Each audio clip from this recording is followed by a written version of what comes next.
Isso aqui que tá faltando.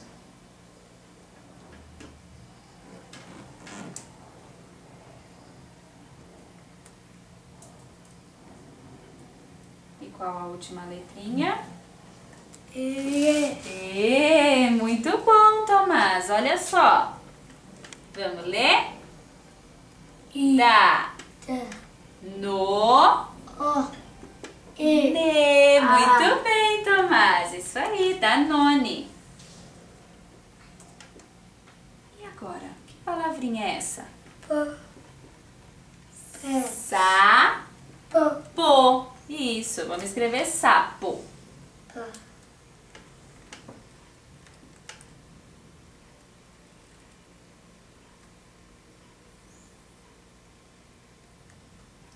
Isso mesmo, muito bem. Olha só. Vamos ler? Sapo. Muito bem. E agora a última. O que está escrito aqui? Onda. Isso, é a onda. Muito bem.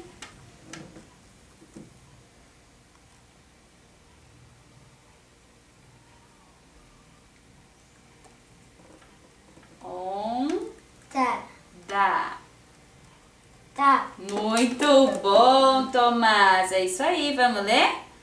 Onda. Muito bom. Toca aqui. Agora escreve o seu nome. O seu nome. Vamos escrever o seu nome? Ó, agora sem as palavrinhas, olha pra mim. Vamos escrever Tomás. Como que se escreve Tomás? Vamos lá.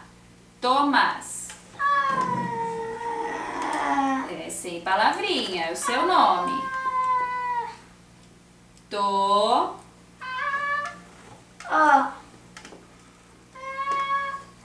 Mas. O que tá faltando? Mas. É o M. Cadê o M? Isso.